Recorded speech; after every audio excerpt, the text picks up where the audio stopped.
Hello students, कैसे हैं आप सब। होप सो आप बहुत अच्छे होंगे। मैं भी बहुत अच्छी हूँ। तो मैंने कल आपको एमसीक्यू के कुछ आईसीआई की बुकलेट से कुछ एमसीक्यूज़ करवाए थे। हमने 57 तक एमसीक्यूज़ कर लिए थे। आज हम ये इंडिविजुअल एमसीक्यूज़ कंप्लीट कर देंगे इस क्लास में। तो हम आज एमसीक्यूज़ कंप्लीट करेंगे, देन उसके बाद मैं आपको केस बेस्ड सिनेरियो के एमसीक्यूज़ दूंगी। कुछ बच्चों के कमेंट्स भी आए हुए हैं क्लास में कि भाई मैम आप पूरे एमसीक्यूज़ करवा दीजिए, तो आपको पूरे ही करवाए जाएंगे बच्चे। और साथ में आरटीपी एमटीपी की डिस्कशन भी मैं करूंगी। और एक और आपको रिमाइंड करवा दूँ कि कल हमारा टेस्ट है, फुल सिलेबस टेस्ट 3 आवर्स का जो आपका होने वाला है। तो कल के लिए बेस्ट ऑफ लक। टेस्ट अच्छे से दीजिएगा। 3 घंटे का टेस्ट रहेगा, जैसे एग्जाम पैटर्न होता है बिल्कुल वैसा ही सेम। और होप सो आप बेस्ट से बेस्ट स्कोर करें इस टेस्ट में और आपका कॉन्फिडेंस और बूस्ट हो। और जिन भी बच्चों की जो भी मिस्टेक्स होंगी उनको लेके मैं कमेंट्स भी दूंगी। बच्चों ने मैसेजेस करके पूछे थे कि मैम आप क्या कमेंट्स भी दोगे, हम कैसे इंप्रूव कर सकते हैं। तो यस, मैं कमेंट्स भी दूंगी आपको कि आप कैसे इंप्रूव कर सकते हैं। इससे आपको पता लग जाएगा कि आपके कौन से चैप्टर्स पे आपका होल्ड है, कौन से चैप्टर्स आपके वीक हैं। तो आप ज़रूर दीजिए, ये टेस्ट आपके बेनिफिट के लिए है, फ्री ऑफ कॉस्ट है।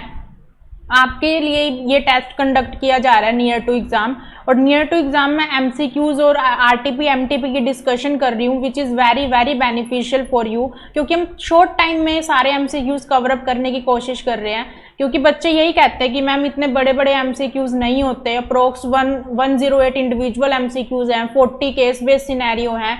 तो इट्स नॉट ईजी टास्क कि हम एक दिन में या 2 दिन में ये एमसीक्यूज खत्म करें। और वैसे ही हमारे पास अदर सब्जेक्ट्स होते हैं, तो इसीलिए मैंने ये MCQs short span of time में करवाने की कोशिश की है। तो होप सो आपको ये सब अच्छा लगेगा ये क्लास देख के एमसीक्यू की। क्योंकि इससे पहले मेरे टेलीग्राम चैनल पे ऑडियो क्लिप्स थी। तो वो ऑडियो क्लिप से क्या होता था कि बच्चे 2 अटेम्प्ट से देख रहे थे। अब वीडियो से आपको क्या होगा कि आपको साथ के साथ एमसीक्यूज दिख रहे हैं, मतलब आपको साथ में बुक कैरी करने की जरूरत नहीं है। डायरेक्ट आप यहाँ से वीडियो देखते हुए एमसीक्यू देखिए और कीजिए। तो जस्ट आपको सुनना है, देखना है एमसीक्यू जो मैं आपको दिखा रही हूँ अपने वीडियो पे। तो वो देखिए और सुनिए मेरे को, और आपके एमसीक्यू बहुत जल्दी हो जाएंगे। तो चलते हैं, आज से करते हैं। यहाँ से हमारे ऑपरेशन एंड मिसमैनेजमेंट के एमसीक्यू स्टार्ट थे बच्चे। कल ही मैंने बताया था आपको कि हमने अमालगमेशन तक के कर लिए थे, डायरेक्टर्स के, इंस्पेक्शन इंक्वायरी के, अमालगमेशन के। तो अब हमारे ऑपरेशन मिसमैनेजमेंट से यहाँ से एमसीक्यू स्टार्ट है जो हम करने जा रहे हैं। तो स्टार्ट करते हैं बच्चे एमसीक्यू 58 से। तो मैंने 58 ऑपरेशन मिसमैनेजमेंट का मैं आपको क्रक्स बता देती हूँ। इस एमसीक्यू में क्या है कि शेयर होल्डर्स अप्लाई कर रहे हैं ऑपरेशन मिसमैनेजमेंट के लिए, और उन्होंने ग्राउंड क्या दिया है, डिविडेंड। कंपनी डिविडेंड डिक्लेयर नहीं कर रही। तो हमने 241 में पढ़ा है कि this is not the ground of operation mismanagement. तो इसका आंसर आएगा सी, की the action by board of director who acted in the interest of the company by not recommended dividend shall not amount to operation and mismanagement। Next देखिए, ये भी share holders ने क्या किया, ऑल्ट्रेशन किया है आर्टिकल ऑफ एसोसिएशन में, और कहा कि कोई और अगर कम्पिटिटिव बिजनेस में है कोई कंपनी और हमारा शेयर होल्डर वहां का भी शेयर होल्डर है, तो वो इस कंपनी का शेयर होल्डर नहीं बन सकता। तो इसको लेके उन शेयर होल्डर्स ने ऑपरेशन एंड मिसमैनेजमेंट का केस फाइल कर दिया। तो of course this is also not amount to operation and mismanagement. Alteration of article of association हमारे हाथ में होता है। तो by passing SR we are altered again article of association. तो इसका आंसर भी हमारा क्या रहेगा, इसका आंसर रहेगा हमारा बच्चे डी। इसमें क्या है, फर्स्ट क्या बोलता है, द एक्शन ऑफ मिस्टर अक्षत, जो चैलेंज कर रहा था the validity of alteration of article and claiming such action is oppressive against minority is not valid. क्यों नहीं वैलिड, सिंस आर्टिकल ऑल्टर्ड हो सकता है फॉलोइंग प्रोसीजर जो लॉ ने बताया है, मतलब एसआर पास करके। नेक्स्ट उसके बाद बी क्या बोलता है, अगेन उसने यही बोला कि आर्टिकल ऑफ एसोसिएशन जो ऑल्टर हुआ है और जो क्लेम कर रहे हैं कि ये ऑपरेशन है वो वैलिड नहीं है। क्यों, क्योंकि आर्टिकल ऑल्टर्ड होता है in the interest of the company, interest of the company के लिए ऑल्टर्ड होता है। तो इस वजह से जो ऑल्ट्रेशन हुआ है वो इंटरेस्ट ऑफ द कंपनी के लिए हुई है। तो इसमें आप ऑपरेशन मिसमैनेजमेंट का कोई फाइल नहीं कर सकते हैं। नेक्स्ट उसके बाद देखिए बच्चे, ऑपरेशन मिसमैनेजमेंट का अगेन है, इन्होंने पूरा बता दिया कंपनी में इतने शेयर होल्डर्स हैं, 150 शेयर होल्डर्स हैं, 1 करोड़ की कैपिटल है। फिर उसके बाद ये एनसीएलटी के पास ऑपरेशन फाइल करना चाहते हैं एप्लीकेशन ऑपरेशन एंड मिसमैनेजमेंट की। तो इसमें जस्ट लिमिट पूछिए 244 की लिमिट बता दीजिए। तो इसका आंसर डी आएगा बच्चे। क्या है हमारी, not less than 1/10 of total number of members, 100 members whichever is less, और any number of members which possess 1/10 of issued share capital. ठीक है, नेक्स्ट उसके बाद 61 देखिए। 61 में क्या है, इन्होंने बोला कि हमारी कंपनी में 10 शेयर होल्डर्स हैं, 10 है तो 1/10 करेंगे तो मतलब एक शेयर होल्डर भी अगर अप्लाई कर देता है तो ऑपरेशन मिसमैनेजमेंट का केस फाइल हो जाएगा। तो इस केस में जो जैस्मिन है वो फाइल कर रही है ऑपरेशन मिसमैनेजमेंट का केस, तो क्या उसकी एप्लीकेशन एडमिट हो जाएगी? हो जाएगी बच्चे, क्योंकि 10 शेयर होल्डर हैं, उसका 1/10 करेंगे तो एक भी अप्लाई करता है तो एप्लीकेशन एडमिसिबल है। तो इसका आएगा सी कि Jasmine being 1/10 of total number of share holders can apply to NCLT for operation and mismanagement. Next देखिए 62। 62 क्या है बच्चे हमारा, इसमें क्या है कि 50,000 शेयर्स हैं, इशूड शेयर कैपिटल हमारी है 5 लाख की। मिस्टर रोहतास, अब इसके अंदर हमें लिमिट बतानी है, इसमें क्या है 50,000 टोटल इशूड शेयर कैपिटल है, इसका 1/10 करेंगे तो मतलब 5,000 अप्लाई कर दें। और एक जो मिस्टर रोहतास है उसके पास कितने शेयर्स है, 5500 है, तो वो अप्लाई कर सकता है। पर अप्लाई करने से पहले उसकी डेथ होगी और इनहेरिटेंस में उसके जो शेयर्स थे वो उसके सन को चले गए हैं, तो क्या उसका सन अप्लाई कर सकता है? यस कर सकता है। इनहेरिटेंस में अगर किसी के पास हमारे शेयर्स चले जाते हैं तो 244 की जो एलिजिबल लिमिट है वो उस लीगल रिप्रेजेंटेटिव पे लग जाएगी। तो इसका आंसर आ जाएगा बच्चे डी कि मिस्टर रोहतास एलिजिबल था 244 के लिए और उसका सन उमंग जो है वो भी एलिजिबल है क्योंकि उसको इनहेरिटेड में 5500 शेयर्स मिल चुके हैं। नेक्स्ट देखिए ऑपरेशन मिसमैनेजमेंट का ही है, इसमें ये बोला है, इस केस का करक्स बताती हूँ 63 का। क्या है, एनसीएलटी ने ऑर्डर पास किया अंडर सेक्शन 242 पर कंपनी ने उस ऑर्डर का कंप्लाई नहीं किया, कंपनी ने वो ऑर्डर फॉलो नहीं किया, तो कंपनी पे अब क्या कॉन्ट्रावेंशन लगेगी? तो इन्होंने बोला कि कंपनी पे पेनल्टी लगेगी, तो हमें 244 की पेनल्टी बतानी है कि अगर कंपनी 244 फॉलो नहीं करती तो क्या पेनल्टी है, तो which is 5 lakh but not extend to 25 lakh.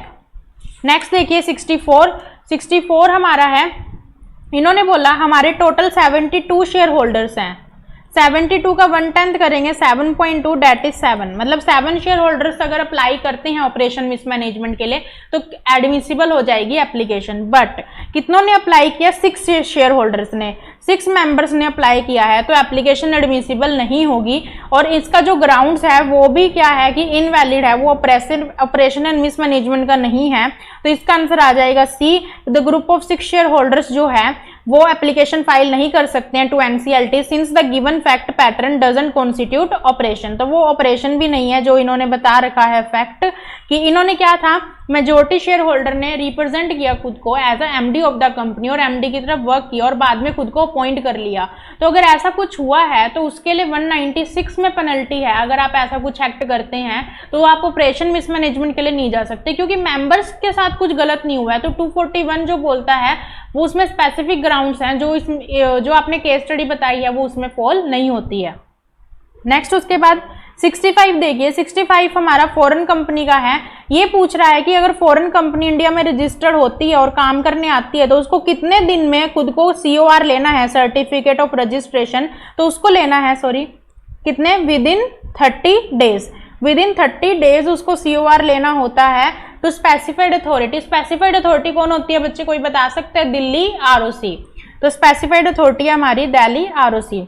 Next उसके बाद फॉरेन कंपनी का अगेन क्वेश्चन है। इस क्वेश्चन में क्या है, मैं आपको इसका करक्स बताती हूँ। इसमें पेनल्टी पूछी है बच्चे। इसमें क्या था कि फॉरेन कंपनी इंडिया में आ गया, उसने सर्टिफिकेट ऑफ रजिस्ट्रेशन नहीं लिया, तो सेक्शन 380 की अगर कंप्लाइंसेस नहीं की है तो आप पे पेनल्टी लग जाएगी 392 की। तो वो पेनल्टी क्या है हमारी, 1 लाख से 3 लाख और 50,000 per day in the continue offence. Jail delete होगी थी, इससे लास्ट अटेम्प्ट में रिमूव होगी थी, तो ये हमारी पेनल्टी है 392 की। नेक्स्ट 67 देखिए, इसमें क्या है, रेड्रिक्स जो है वो रजिस्टर्ड थाईलैंड में है, उसने business having no place of business in India, ध्यान से सुनिएगा, बट इसने क्या बोला, yet it is engaged in online business at remote delivery, मतलब कि उसका फिजिकल प्लेस नहीं है पर उसने ऑनलाइन प्लेस खोला हुआ है। तो वो क्या है कि रेड्रिक्स हेल्थ केयर लिमिटेड। इसमें से इन्होंने पूछा कौन सी इनकरेक्ट स्टेटमेंट है, सबसे बड़ी बात इन्होंने क्या पूछी है, इनकरेक्ट स्टेटमेंट। तो कौन सी है कि it is not a foreign company because he is not having place of business in India. बाकी 3 करेक्ट है, फॉरेन कंपनी है क्योंकि बिजनेस एक्टिविटी में इन्वॉल्व है, कंडक्ट कर रही है बिजनेस इलेक्ट्रॉनिक मोड से और एक्टिविटी भी है इंडिया में। नेक्स्ट उसके बाद देखिए फैम सॉफ्टवेयर इनकॉर्पोरेशन, ये है, इसमें क्या था मैं आपको करेक्ट बता देती हूँ। इसमें इसके डायरेक्टर्स की डिटेल दे रखी है, मिस्टर अर्जुन एमडी है, मिस्टर रणवीर डायरेक्टर है, मिस्टर रमेश मलिक भी डायरेक्टर है, मिस्टर अरबाज डायरेक्टर है और मिस लवीना सेक्रेटरी है कंपनी की। अब इन्होंने बोला कि जो डॉक्यूमेंट्स फाइल होते हैं सेक्शन 380 के अंदर तो वो कौन साइन करेगा, और इसमें से जो 2 डायरेक्टर्स हैं बच्चे रमेश मलिक और अरबाज, वो रेजिडेंट डायरेक्टर है, मतलब वो इंडिया में रखे हुए डायरेक्टर हैं। तो कौन साइन करेगा, एमडी करेगा, एक एमडी और बाकी 3 डायरेक्टर्स करेंगे। तो मिस्टर रणवीर करेंगे और 2 रेजिडेंट डायरेक्टर है वो करेंगे। तो हमारा आंसर हो जाएगा इसका डी। नेक्स्ट उसके बाद देखिए मॉडर्न बुक्स पब्लिशर पीएलसी, ये क्या है, इसमें क्या था बच्चे कि हमारी ना एक कंपनी जो है वो फॉरेन कंपनी है, अब इसकी होली ओन सब्सिडरी है कोई बाहर, तो क्या वो भी फॉरेन कंपनी कहलाएगी क्योंकि ये होली ओन सब्सिडरी है। जैसे अपना लगता है ना गवर्नमेंट कंपनी की भी subsidiary government company, public company की भी सब्सिडरी अगर प्राइवेट है तो पब्लिक कंपनी कहलाती है। तो क्या ये रूल फॉरेन कंपनी पे भी लगता है, नहीं लगता। तो इसका आंसर क्या होगा ए कि Beta Periodical Limited can not be considered as foreign company even if it is a wholly owned subsidiary of Modern Book Publisher which is a foreign company. ठीक है, नेक्स्ट उसके बाद 7 देखिए 70th सॉरी, इसमें क्या है, इसमें वो पूछा है कि बुक्स ऑफ अकाउंट्स कब फाइल करने होते हैं। तो 381 सेक्शन है हमारा, वो क्या बोलता है कैलेंडर ईयर में बना लो, फाइनेंशियल ईयर एंड के विद इन 6 मंथ्स में फाइल करने होते हैं। तो हमारा इसका आंसर आ जाएगा डी। 71 देखिए 71 है प्रोस्पेक्टस में क्या क्या इंक्लूड होगा। तो प्रोस्पेक्टस में सब कुछ इंक्लूड होता है, date and country of incorporation, section 26 का compliance, address of principal business of India. तो डी आ जाएगा इसका all of the above. Next आते हैं हमारे मिसलेनियस के। मिसलेनियस के क्या बोलते हैं, फर्स्ट देखिए फर्स्ट में क्या है डोरमेंट और रिमूवल का मिला के है। इन्होंने क्या बोला, कंपनी ने डोरमेंट स्टेटस ले लिया। अब आरओसी कब कंपनी का नाम स्ट्राइक ऑफ कर सकती है, अगर 5 साल के अंदर अंदर वो खुद को एक्टिव नहीं कराती। तो जुलाई 21 में उसने डोरमेंट लिया था, तो हमारे 5 साल पूरे होंगे 26 में। तो 30 जून 26 में वो खुद का आरओसी उसका नाम स्ट्राइक ऑफ कर देगी अगर वो रिमेन डोरमेंट रहती है टिल जून 26। ठीक है, नेक्स्ट उसके बाद देखिए नेक्स्ट क्वेश्चन भी हमारा मिसलेनियस का ही है। ये क्वेश्चन क्या पूछता है, ये कहता है कंपनी ने डिफॉल्ट किया है फाइनेंशियल स्टेटमेंट और एनुअल रिटर्न फाइल करने में 1920 की। अब कंपनी डोरमेंट स्टेटस लेना चाहती है, तो क्या वो ले सकती है, ले सकती है अगर वो फिर से डिफॉल्ट कर दे एक और 2021 की, क्योंकि हमने डोरमेंट में क्या पढ़ा था बच्चे, कॉन्टिन्यूसली 2 सालों तक आपने डिफॉल्ट कर रखा हो financial statement and annual return file करने में। तो इसने 1 साल ही डिफॉल्ट किया, तो इसे नेक्स्ट ईयर और करना पड़ेगा, देन उसके बाद आप डोरमेंट स्टेटस के लिए जा सकते हो। नेक्स्ट उसके बाद 74 देखिए स्पेशल कोर्ट पे है। इसमें क्या है कि जो कंपनी के एम्प्लॉय हैं वो स्पेशल कोर्ट में कंप्लेन फाइल कर रहे हैं कंपनी के इलीगल एक्टिविटीज के लिए। तो क्या स्पेशल कोर्ट कॉग्निजेंस लेगा, नहीं लेगा। कॉग्निजेंस कौन कर सकता है बच्चे, आरओसी, कंपनी के मेंबर्स और साथ में सीजी ऑथराइज्ड पर्सन। तो कंपनी के एम्प्लॉयज नहीं कर सकते। तो इसका आंसर आ जाएगा सी कि जो कंप्लेन फाइल हुई है कंपनी के खिलाफ वो एडमिसिबल नहीं होगी क्योंकि they are not a competent person. Next उसके बाद देखिए 75 है हमारा। इनमें क्या बोला, मैं करेक्ट से बता देती हूँ इसका। इसमें क्या है कि डायरेक्टर ना डिस्क्वालीफाई हो गया, डायरेक्टर डिस्क्वालीफाइड हो चुका है।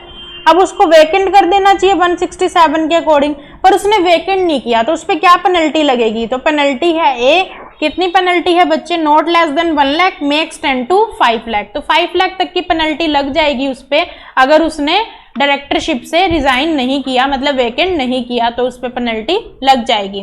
नेक्स्ट उसके बाद देखिए स्पेशल कोर्ट का है। इसमें क्या था कि एनसीएलटी के पास केस चल रहा है, पिटीशन चल रही है किसी पर्सन की। अब एनसीएलटी उसको एमसीपी में भेजना चाहता है 442 में, मीडिएशन एंड कंसिलेशन पैनल में भेजना चाहता है एनसीएलटी। तो क्या भेज सकता है, यस, एनसीएलटी के पास पावर है कि वो सुओ मोटो किसी भी पार्टी को एमसीपी के पास रेफर कर सकता है। नेक्स्ट उसके बाद देखिए 77 है हमारा, ये भी मिसलेनियस का स्पेशल कोर्ट का। इसमें फाइन कि कंपनी ने पॉलिटिकल पार्टी कंट्रीब्यूशन कर दिया और कंपनी एलिजिबल नहीं थी उस कंट्रीब्यूशन के लिए, तो कंपनी पे फाइन लगेगा। फाइन क्या लगेगा बच्चे देखिए, फाइन तो लगेगा कंपनी पे,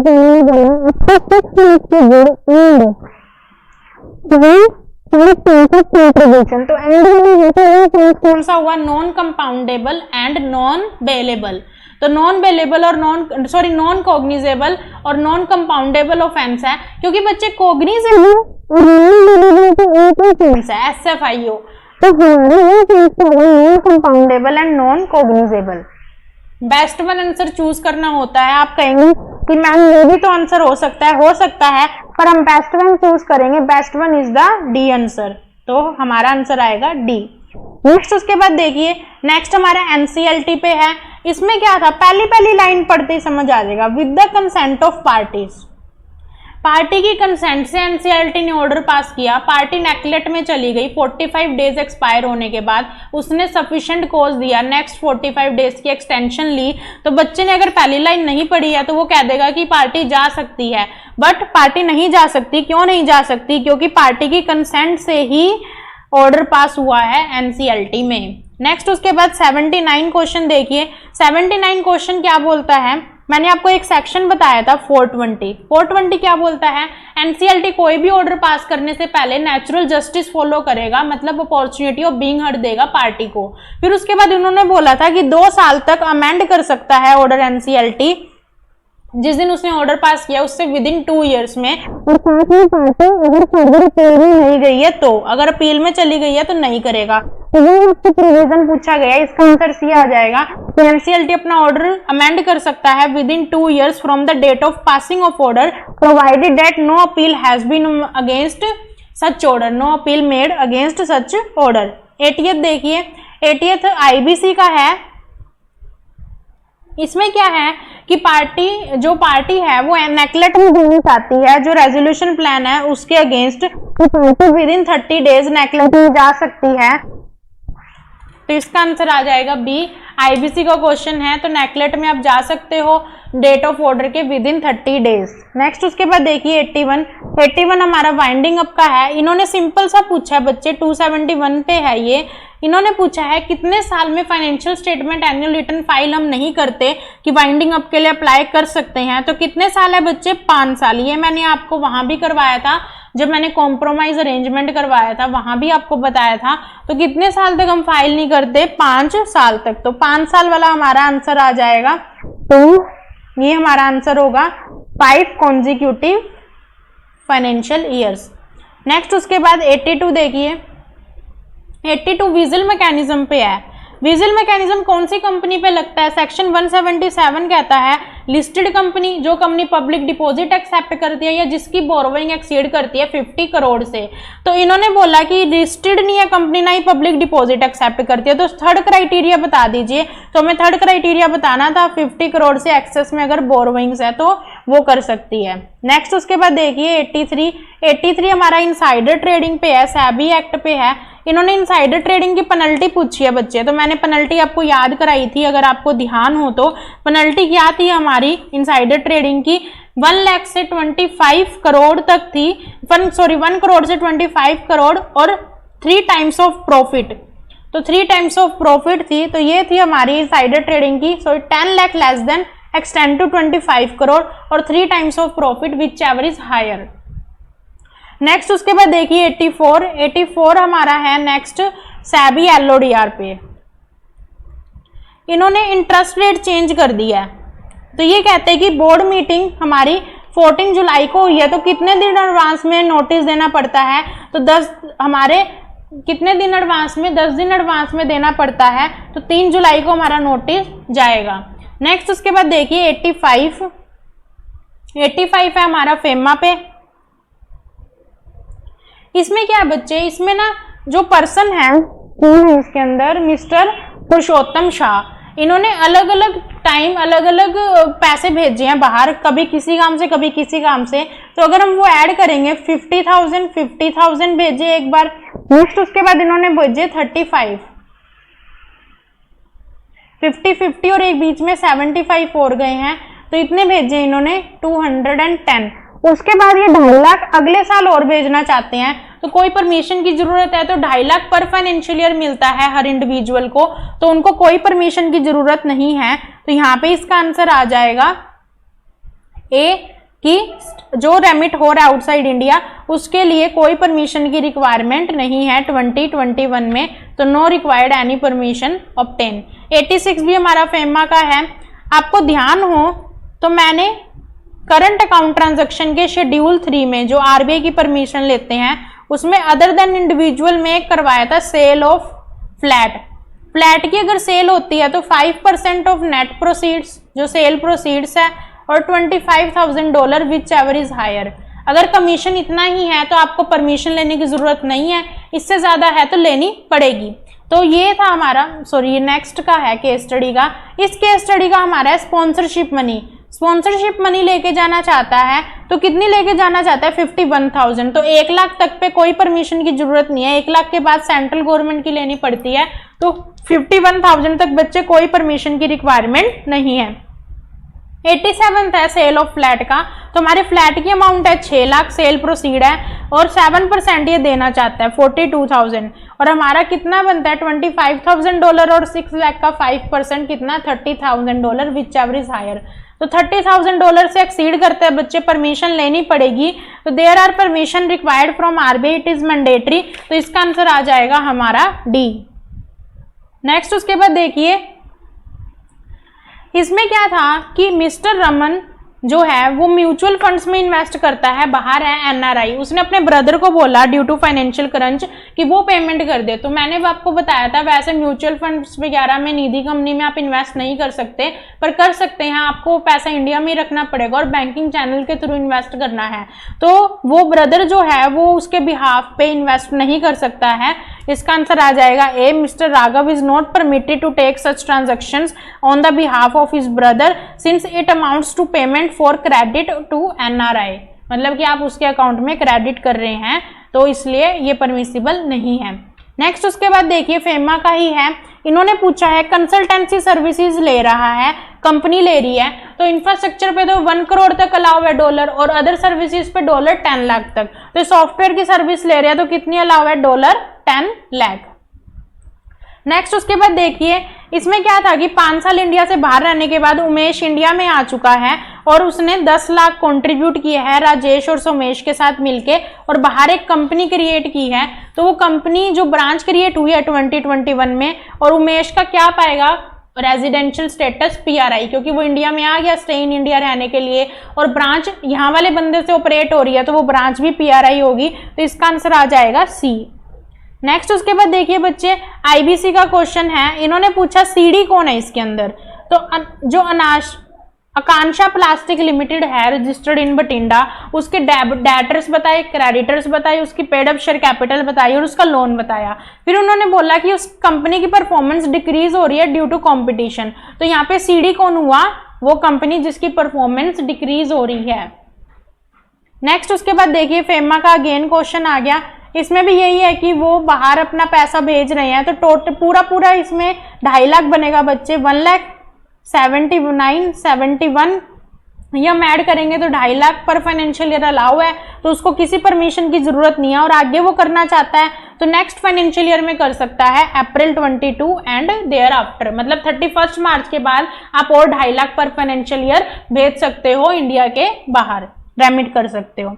नेक्स्ट उसके बाद देखिए mister Roshan gave 2 lakh each in cash to his friend mister Manav and Vivan, तो 2 लाख दिया है, ये पामला पे बेस्ड है। फिर उन्होंने बोला later on at the time of repayment उन्होंने क्या कहा क्रेडिट कार्ड और ऑनलाइन सर्विसेज से दी और पेमेंट गेटवे से दी, तो क्या पेमेंट गेटवे से दी हुई सर्विसेज मनी लॉन्ड्रिंग में आएगी, तो यस आएगी, कवर्ड होती है। तो हमारे मामला में अब क्रेडिट कार्ड और ऑनलाइन पेमेंट्स भी कवर्ड होती है, तो इसका आंसर आ जाएगा बी।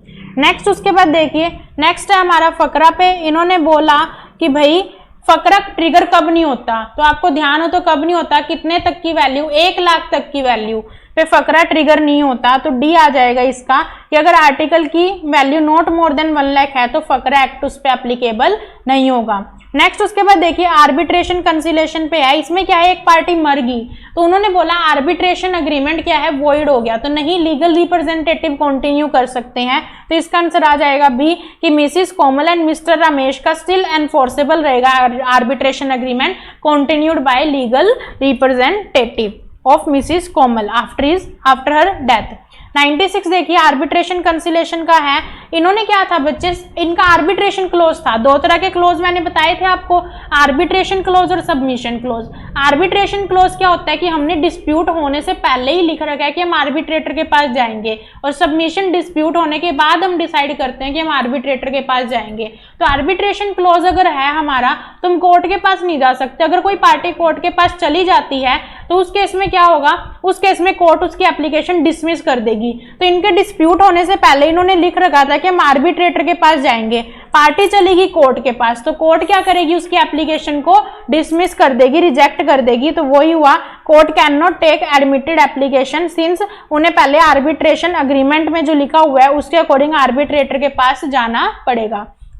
ये आईबीसी का है, इसमें क्या है, एनबीएफसी है, एनबीएफसी पे वो करना चाहते हैं केस आईबीसी का, तो NBFC is financial service provider, तो एनबीएफसी पे आईबीसी इनिशिएट नहीं हो सकता है, तो इसका आंसर आ जाएगा बी कि एनबीएफसी एक्सक्लूडेड फ्रॉम आईबीसी, तो उस पर सीआईआरपी इनिशिएट नहीं हो सकती है। 98 भी हमारा आईबीसी का है, ये क्या है, इन्होंने क्या किया कि 90 दिन की थी इनकी फास्ट ट्रैक आईबीसी होगा, स्मॉल कंपनी है ना, फास्ट ट्रैक आईबीसी है, फिर उसके बाद नेक्स्ट एक्सटेंशन ले ली 30 दिन की, अब वो 10 दिन की और लेना चाहते हैं, मैक्सिमम 45 डेज की एक्सटेंशन है पर वंस इन अ टाइम है, तो दोबारा एक्सटेंशन उनको नहीं मिलेगी क्योंकि एक्सटेंशन जो है वो वंस इन अ टाइम मिलती है, तो can not take the extension further again for 10 days, not allowed.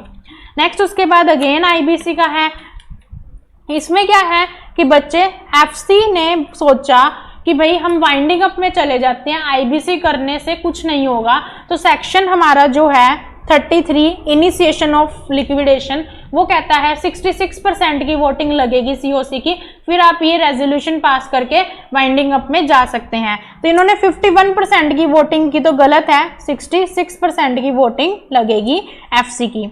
Next उसके बाद देखिए 100 हमारा अगेन आईबीसी का है, इन्होंने क्या बोला कि एफसी ने कुछ क्लेम सबमिट किए, एफसी ने ओसी ने, तो वो क्लेम्स कितने टाइम में लिक्विडेटर के पास सबमिट हुए हैं, तो कितने टाइम में ऑल्टर कर सकते हैं, विद इन 14 डेज हम वो ऑल्टर कर सकते हैं, तो इसका आंसर आ जाएगा सी, विद इन 14 डेज हम वो ऑल्टर कर सकते हैं। नेक्स्ट उसके बाद फॉरेन कंपनी का, अभी मैंने आपको बताया था सेक्शन 380 में सीओआर कहाँ से लेना होता है, न्यू दिल्ली से, तो company having जुडिक्शन over new Delhi, वहां से कंपनी क्या ले लेगी, certificate of registration with in 30 days in FC 1 में। नेक्स्ट उसके बाद डायरेक्टर का आ गया क्वेश्चन, इस क्वेश्चन में क्या है बच्चे, इस क्वेश्चन में इन्होंने बोला नोटिस ऑफ जो मीटिंग है, बोर्ड मीटिंग है, वो सर्व नहीं किया, तो क्या सर्व करना जरूरी है, बिल्कुल जरूरी है। ध्यान रखिएगा एजेंडा देना जरूरी नहीं होता, नोटिस सर्व करना जरूरी है हर डायरेक्टर को, चाहे वो मीटिंग में आए चाहे ना आए, उसके रजिस्टर्ड एड्रेस पे। तो 14 डेज पहले नोटिस देना होता है, इमरजेंसी के केस में शॉर्टर नोटिस दे सकते हैं आप 7 डेज का, पर एक इंडिपेंडेंट डायरेक्टर वहां पे प्रेजेंट होना चाहिए। अगर एक इंडिपेंडेंट डायरेक्टर प्रेजेंट नहीं है तो उस केस में बाद में उसे 3 महीने में रेक्टिफाई करवा लीजिए, तो ये रहता है। तो इसके तीनों ही आंसर गलत है, इन्होंने बोला नोट सर्व, नोट सर्व, नोट सर्व, कोई जरूरत नहीं है, तो नन ऑफ द अबव आ जाएगा। एक चीज ध्यान रखिएगा, जरूरी नहीं है एमसीक्यू का answer none of the above ना हो, और जरूरी नहीं है हर एमसीक्यू का answer all of the above हो, तो ये चीज ध्यान रखिएगा। फाइनल लेवल पे है, अपना दिमाग यूज कीजिए, ना कि प्रिडिक्शन। 103 अगेन डायरेक्टर का है, इसमें क्या था बच्चे, एक बंदे ने 20 कंपनीज कंप्लीट कर ली, नंबर ऑफ डायरेक्टरशिप पे 165 पे 20 कंपनीज कंप्लीट कर ली डायरेक्टरशिप की, जिसमें से 7 पब्लिक कंपनी थी और उसमें से 3 डोरमेंट थी, तो डोरमेंट काउंट नहीं होती, तो मतलब इसने 17 कंपनी की डायरेक्टरशिप पूरी कर ली। अब उसे 8 पब्लिक कंपनी ऑफर हुई हैं, तो वो कितनी डायरेक्टरशिप और ले सकता है, 3 और ले सकता है, तो इसका आंसर आ जाएगा डी कि अलोंग विद एग्जिस्टिंग 20 कंपनीज वो 3 डायरेक्टरशिप और ले सकता है, क्योंकि डोरमेंट थी 3, तो इस वजह से, और वो पब्लिक कंपनी की थी, तो उसे 8 पब्लिक कंपनी के ऑफर आए। मान लीजिए कि अगर ये डोरमेंट पब्लिक नहीं होती, प्राइवेट होती, तो वो पब्लिक कंपनी एक्सेप्ट नहीं कर सकता था, क्योंकि उसकी फिर 10 पब्लिक कंपनी पूरी हो गई होती। नेक्स्ट उसके बाद देखिए 104 हमारा है अमालगमेशन पे। इन्होंने लिमिट पूछी है, ध्यान रखिएगा। इन्होंने क्या बोला, 1400 शेयर होल्डर्स हैं, इतनी पेड अप शेयर कैपिटल है, पर मीटिंग में कितनी आई है 1100, जिनकी 90 लाख है, और 1100 में से 600 ने फेवर में वोट दिए हैं, जिनकी 68 लाख, और 500 ने अगेंस्ट में। तो 1100 का अगर मैं मेजोरिटी करूं तो 551 अगर अग्री करे तो चल जाएगा, तो 600 ने अग्री किया, सही है। अब 90 लाख का 3/4 करते हैं तो 67.5 आता है, वो भी 68 लाख ज्यादा है, तो इसकी एप्लीकेशन क्या हो जाएगी, अप्रूव हो जाएगी।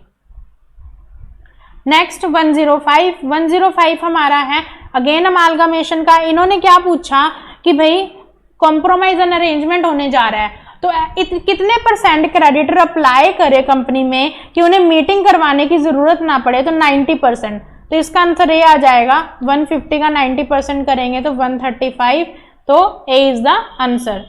नेक्स्ट उसके बाद देखिए 106 क्या है हमारा, डायरेक्टर का है अगेन। इसमें क्या था कि जो डायरेक्टर है उसने साल के स्टार्टिंग में बोल दिया कि मैं वीडियो कॉन्फ्रेंसिंग के थ्रू आऊंगा मीटिंग में। 3 डायरेक्टर ने बोल दिया, जो भी हमारा होता है कि with in 180 days of calendar year हमें बताना होता है कि हम इस साल वीडियो कॉन्फ्रेंसिंग के थ्रू आएंगे, तो उन्होंने बोला हम वीडियो कॉन्फ्रेंसिंग के थ्रू आएंगे, ठीक है।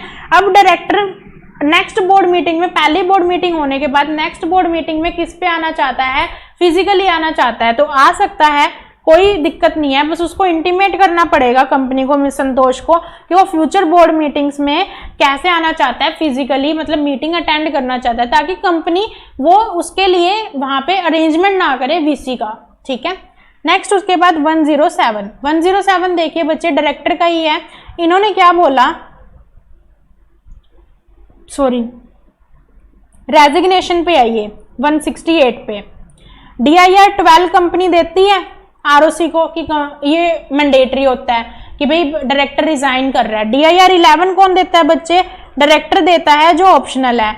अब डायरेक्टर अगर फॉरेन कंपनी है तो उस केस में क्या बोला था मैंने, CS CWA या फिर CA के CWA इन प्रैक्टिस के साइन लगेंगे या रेजिडेंट डायरेक्टर के लगेंगे। तो इन्होंने CWA और CS को छोड़ के और किसके साइन लग सकते हैं, अर्लियर को डायरेक्टर जो कृतिका थी रेजिडेंट डायरेक्टर कंपनी की, वो 12 को ऑथराइज कर देगी तो चल जाएगा। तो इस केस में कौन है, रेजिडेंट डायरेक्टर के साइन लग जाएंगे।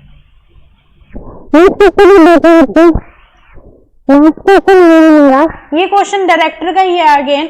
इन्होंने क्या बोला, इन्होंने बोला Rupali is one of the director of Superfast Vehicle Limited, she gave a written notice on 10 June in the specified form disclosing her. इसमें 4 पे है ये इंटरेस्टेड डायरेक्टर पे। तो इन्होंने बोला कितने टाइम तक प्रिजर्व रखने होते हैं, 8 साल तक प्रिजर्व रखने होते हैं notice of disclosure of interest. तो हमें काउंट करके बताने हैं 17 जून से। तो हम कहां से काउंट करेंगे, फाइनेंशियल ईयर एंड 2021 से, क्योंकि कब इसने अपना इंटरेस्ट डिस्क्लोज किया था, 10 जून को। तो 2021 फाइनेंशियल ईयर से हम 8 साल काउंट करेंगे, ना कि पर्टिकुलर डेट से। तो 31 मार्च 22 से काउंट होंगे हमारे 8 साल आगे वाले, जहां तक हमें प्रिजर्व रखना है ये नोटिस ऑफ इंटरेस्टेड डायरेक्टर। तो ये था हमारा 108। तो हमारे इंडिविजुअल MCQ बच्चे हो चुके हैं। होप सो आपके विद इन 1 आवर, कल भी 30 मिनट्स की क्लास थी, आज भी 30 मिनट्स की है, तो विद इन 1 आवर आपके हो चुके MCQs इंडिविजुअल। 108 MCQ थे, खुद करने लगते तो शायद 3 घंटे 4 घंटे पता नहीं कितने लग जाते, तो आपके 1 घंटे में सारे MCQ हो गए with logic, with section number. हमने कैलकुलेशंस भी कर करके देखी हैं। नेक्स्ट उसके बाद मैं आपको केस बेस्ड सिनेरियो करवाऊंगी।